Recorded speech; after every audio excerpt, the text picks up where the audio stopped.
Des forêts tropicales au massif montagneux, Barbara Rétoré et Julien Chapuis, biologistes explorateurs, partent en expédition dans les recoins les plus inaccessibles, foisonnants et menacés de la planète, les points chauds de biodiversité.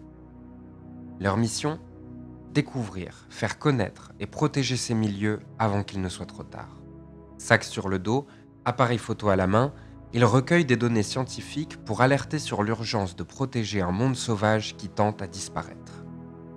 Leur périple débute en Amérique centrale, où pendant 200 jours, ils vont parcourir plus de 10 000 km et traverser 8 pays, du Mexique jusqu'au Panama, à la rencontre de protecteurs de la nature. À chaque pays, ses découvertes. L'aventure continue non loin de là, dans le Darien. Au fin fond de la forêt tropicale, à la frontière entre le Panama et la Colombie, ils explorent aux côtés de 4 biologistes panaméens plusieurs secteurs inconnus de la science. Les expéditions se poursuivent ensuite à Madagascar. Parmi une ribambelle de scientifiques, Barbara et Julien explorent le massif du Macaï, labyrinthe naturel qui alterne montagnes arides et canyons luxuriants. Leur objectif? Réunir un maximum de connaissances sur la biodiversité. À chacun sa spécialité. On y trouve des herpétologues, des botanistes, des entomologues, des ornithologues et bien d'autres encore. À leur retour en France, le bilan des 2 aventuriers va bien au-delà de leurs espérances. De nombreuses découvertes, des milliers de photos, vidéos et notes de terrain.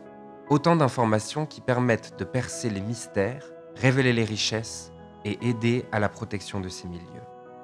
Au cours de leur mission, Barbara et Julien ont été témoins des nombreuses menaces qui pèsent sur ces points chauds de biodiversité.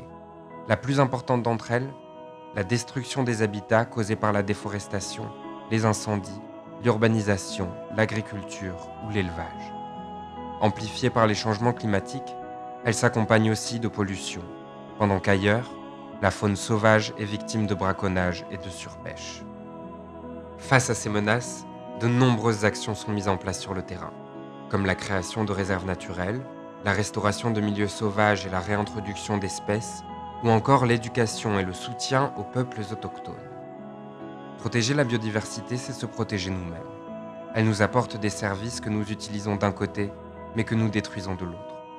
Chacun à notre niveau, nous sommes donc une partie de la solution, en s'engageant au sein d'associations, en consommant moins et mieux, en adoptant un mode de vie plus respectueux de l'environnement. À la croisée de la nature, de l'exploration et des sciences, Barbara et Julien nous invitent à nous émerveiller, à nous interroger et surtout à nous mobiliser.